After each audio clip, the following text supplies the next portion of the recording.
The following story is in essence a sequel to yesterday's secret uncensored video that only our PayPal subscribers and channel members got to see. That having been said, it stands on its own, and you do not really need to see part 1 in order to get part 2. Fasten your seatbelts and let's get started with this story that we call The Second Time I Saw a Dogman.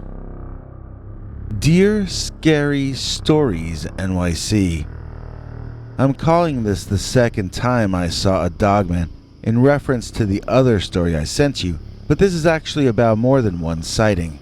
It was a situation in which the dogman stalked me for some time. It's unlike anything that ever happened to me before, and I don't expect anything like this to ever happen to me again. In the previous story I sent, I had a vision of the dogman in which it communicated to me in a sort of a telepathic manner. It didn't speak in words, but it caused me to feel that it was promising to return to my life. The thing was, while his first appearance was in the form of a spiritual vision, and he served the function of a teacher, the creature or entity promised that the next time it came into my life, it would be on the physical plane, and it would be stalking me this time simply because it was hungry. Even though its message was very literal and simple, I still filed it away as something intended metaphorically, in some sense at least. I never actually expected to see a cryptid man with a dog head in the real sense. I just assumed it was a mystical communication of some sort. I went about my life, working jobs, meeting people, and falling in love. I became something of an ordinary person, not the tripped-out mystery seeker I had been in my youth. I lived with a woman that I wanted to marry, and I saved up money to buy her a ring. I had become completely conventional. But life has a way of deciding our direction for us, and on the day when I was about to present the engagement ring it had taken me a year to save up to buy, my intended bride informed me that she was leaving me and moving in with a guy from my job. She never even found out I was about to propose. Only a few of my closest friends knew that. I quit my job because it was a better alternative than strangling my co-worker who had stolen my woman from me. There was no way I could continue to work where he was. I fell into a deep depression, and I got invited to stay with my older sister and her young family in the woods north of Boyne City, Michigan. It felt like a bit of an escape, but I brought my depression with me, and I spent most of my time in the guest room they gave me, avoiding the kids and even the family pets.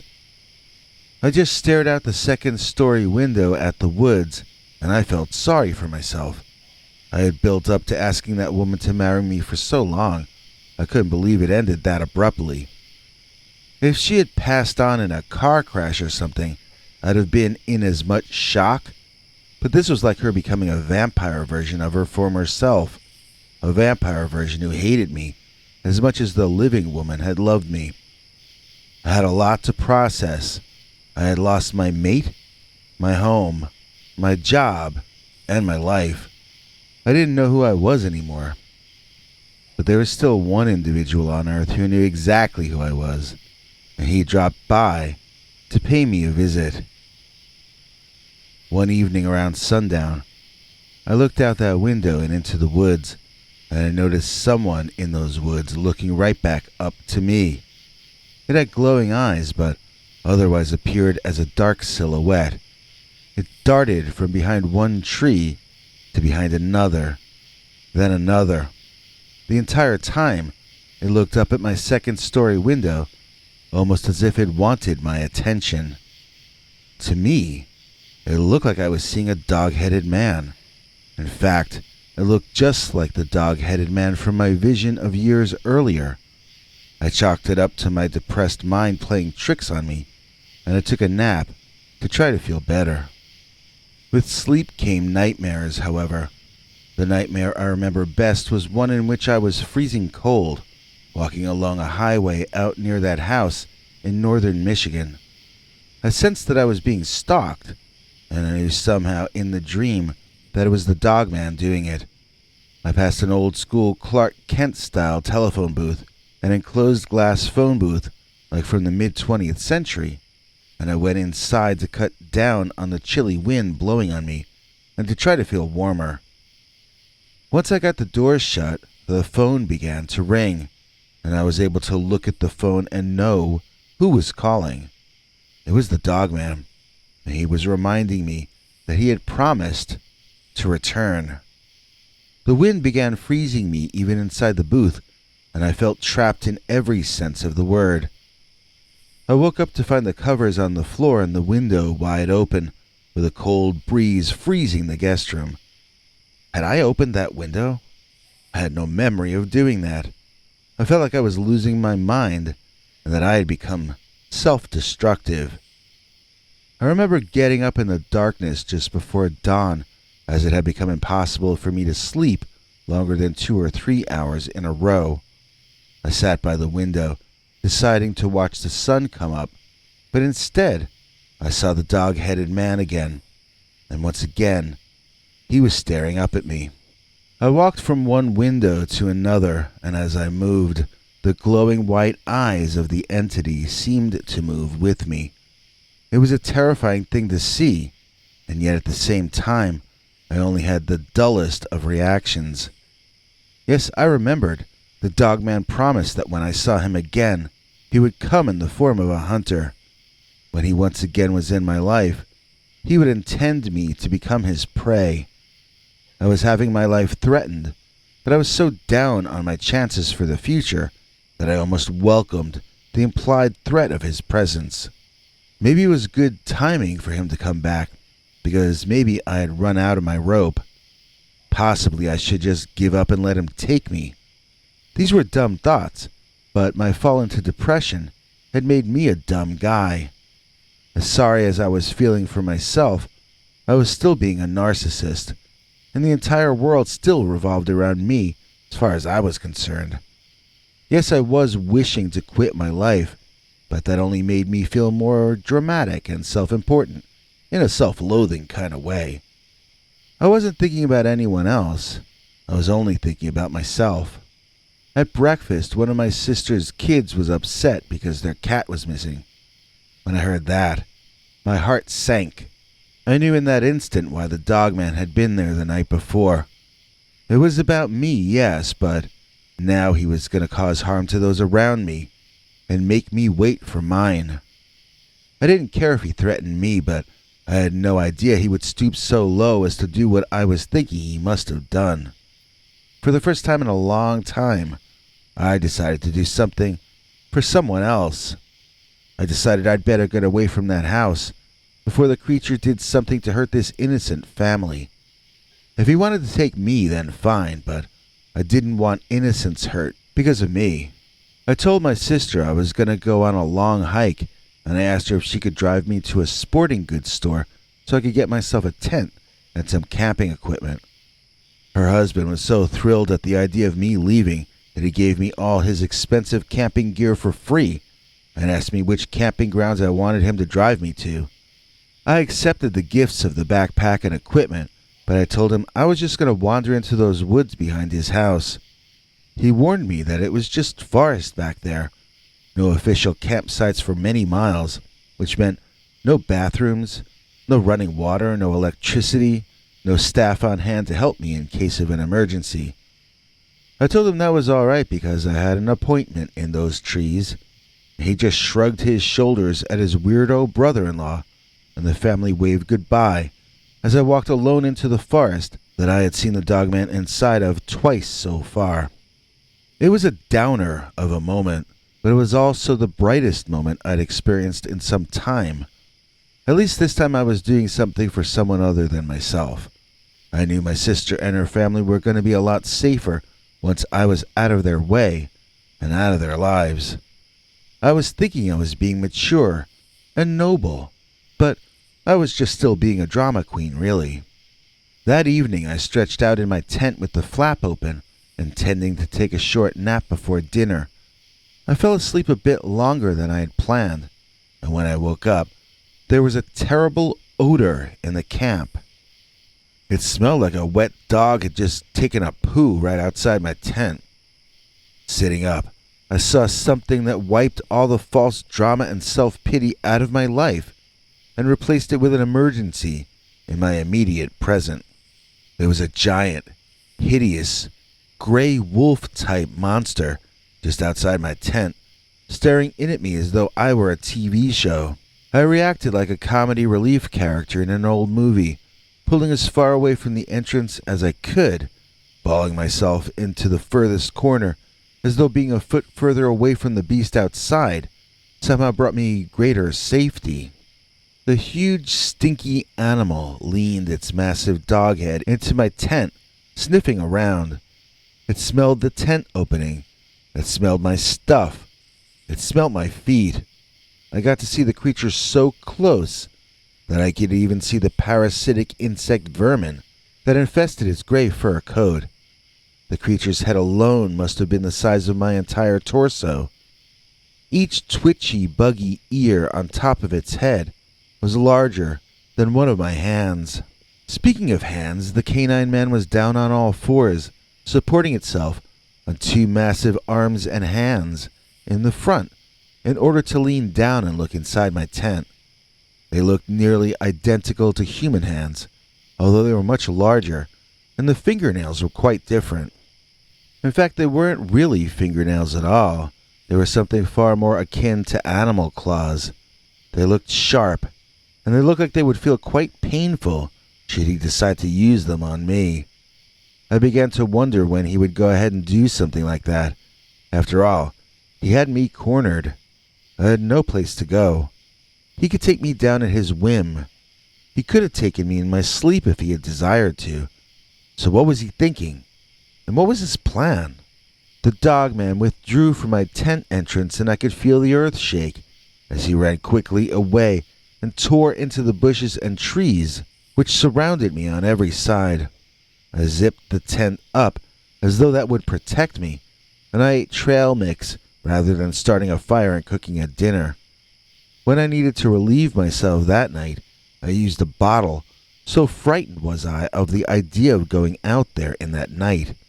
All romantic notions associated with my depression were gone and replaced with the realization that I didn't really want to die after all. Even a crappy life was better than no life at all. I also remembered, pain is unpleasant. Even if I were to live through this situation, I did not want to do so in extreme pain. My girlfriend leaving me, quitting my job, all the things that had me so down were no longer on my mind at all. They were illusions and shadows of the past, just bad memories. If the dogman was going to join them as a bad memory, I was going to have to get myself free of him. I was going to have to finish my journey through the forest, both literally and figuratively, and I was going to have to start over in some new way. But the only way to get to there from where I was would be to live in the moment that was at hand. I was going to have to be aware that I was being hunted, and I was going to have to evade and escape that hunter before I could earn myself the chance to reboot my life. If I got out of this alive, then that dogman would have served as a teacher for the second time. If I didn't, though, then he would be better described by a word like executioner. He had warned me well in advance that this would be happening, and now it had become real. I hardly slept that night, jumping at every minor sound outside, but the dogman never came back. In the morning, I was a wreck. I thought about heading back to my sister's house, but that would have been selfish, placing them back in danger. Instead, I took off, hiking in the opposite direction from their home, assuming that I would run into some town or shopping mall and find myself a hotel or motel to stay in. Once I had a roof over my head and some proper sleep, I felt confident that I would know what to do next, and everything would turn out all right.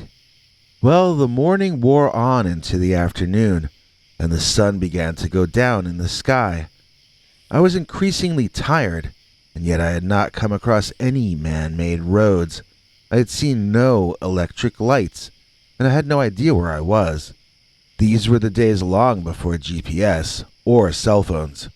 My concept of the size of the Michigan countryside had been a quaint one. I thought that man had settled nearly every corner of the United States, and I had no idea you could walk for more than a day without ever encountering anything man-made. We really only, as a species, settled small fractions of any place we've lived. We think we're masters of this planet, but in reality, we're scattered about in amongst so many other species.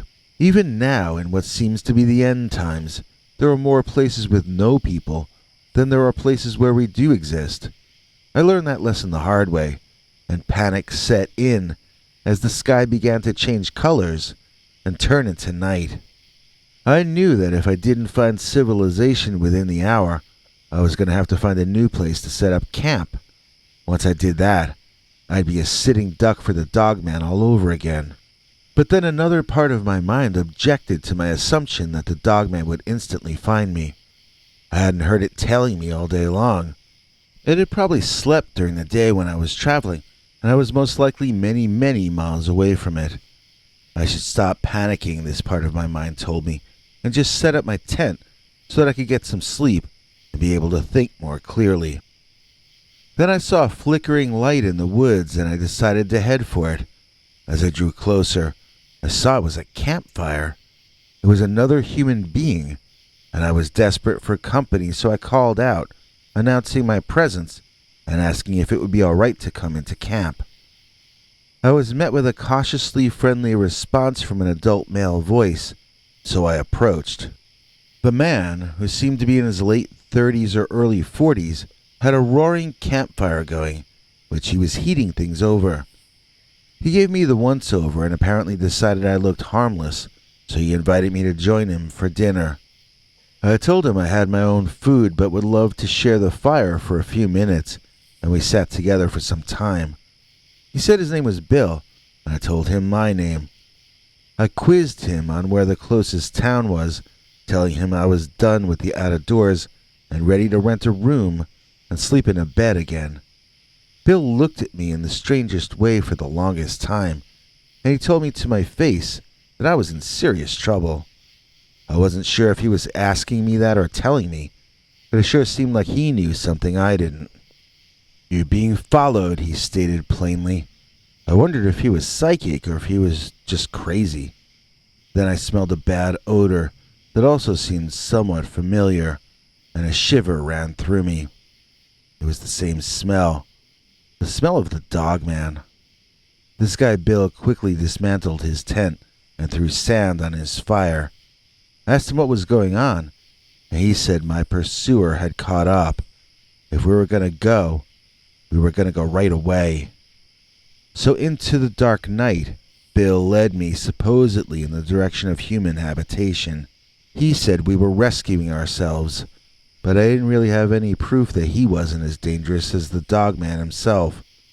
Still, the woods smelled of death, and I didn't feel as though I had much choice except to follow.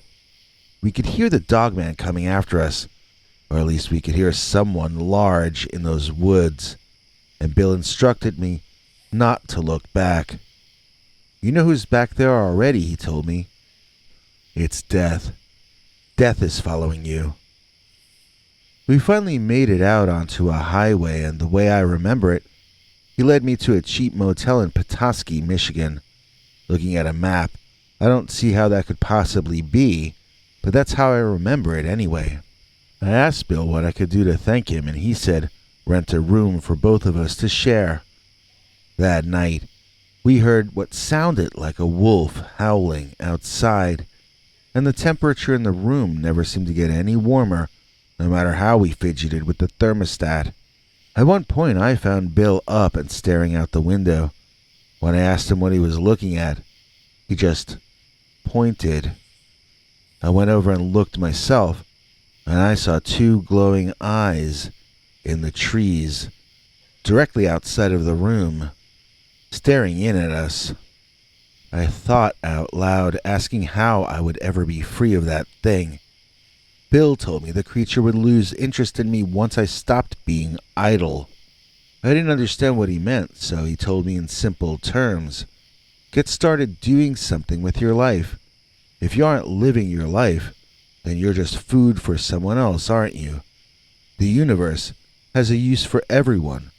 If we don't express our own usefulness, then we'll find ourselves feeding someone else's usefulness, or in some cases, feeding someone else's belly. When I woke up in the morning, Bill had gone, and the Dogman seemed to have gone as well. I pulled out my contact notebook. We used to write people's names and numbers down in little paper books in those days, and I got on the payphone downstairs, calling my contacts one at a time, explaining that I was looking for a new purpose to my life and asking if there were any way I could be useful to the person on the other end of that phone. By that night, I had a job working on the farm of a friend of a friend of a cousin, and I was making myself useful, at least to someone. Bill was right. The Dogman lost interest in me the second I had something to do besides wallow in self-pity. I sometimes wonder if Bill was real, or if I imagined him. Maybe he served the purpose of a guardian angel, or maybe he literally was that. All I know is that I've never become rich, and I've never become important, but I did get married. We had one boy who's now a successful carpenter, and I've never seen that Dogman again, not in visions, dreams, or in the woods. But my life wouldn't have ever gotten straightened out if I hadn't gone through the trauma of the second time I saw the Dogman.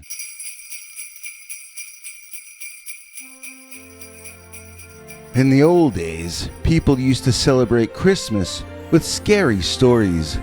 That's why this year we're bringing you the 12 Days of Dogman. From Monday, December 13th through Christmas Eve, we'll bring you another full episode of Dogman Encounter stories each day. And then, on Christmas Day, we'll make it a baker's dozen. The 12 Days of Dogman, right here on the Scary Stories NYC channel, bringing you scary tidings and Christmas fear. Mary, Mary, where you going to? Mary, Mary, can I go too? Please join us in thanking today's executive producer, Mary Shabazz, for making this episode possible. Mary gets to see our secret uncensored Dogman stories, as well as our archive of over 21 hours of secret uncensored Dogman stories. And you can see them too. Just join our PayPal subscribers club at peterbernard.com, or do what Mary Shabazz did and click that join link under this or any of our videos to become a Scary Stories channel member. And now here's TV spokespuppy Henry Lee Dogman with the rest of the deets. Hank? Thanks for watching till the end. If you liked what you saw, please consider clicking like on the video or sharing it with your friends and family that you think might also be interested. If you would like to see more of our work, please consider subscribing and hitting that bell icon next to the subscribe button so that YouTube will alert you when we put out a new video. To become a channel member and gain access to our special perks, you can click that join link under each of our videos. Another option is to join our PayPal subscribers club at peterbernard.com. You can join for as little as 99 cents on YouTube or $1.50 at peterbernard.com. And that gains you access to our weekly secret uncensored episodes. If you'd like to see our 21 hours of archives of uncensored Dogman stories, then please join at the $3 level or above. To get to watch our shows in advance of the public, please join at our $10 level. That gets you all the perks. If you join our channel memberships, you need to check our community page here on YouTube in order to get the links to the secret videos and other perks. If you're in the PayPal subscribers club, Peter will email you all the news and links himself. Once joining the PayPal club, which is Peter's homemade club, please give him a chance to see that you've joined and to compose you a personal welcome email, as none of that is automated. But whichever you join, we'll name you an executive producer for the next available episode. Do you have a scary experience that you'd like to share with us? You can email us at scarystoriesnyc@gmail.com or call our Scary Stories voicemail hotline at 804-LA-SCARY. That's 804-537-2279. It's a Google voicemail box, so that means it keeps cutting off after every 3 minutes. If your story is longer than that, please keep calling back and we can piece it together on our end. Good night, and have a scary tomorrow.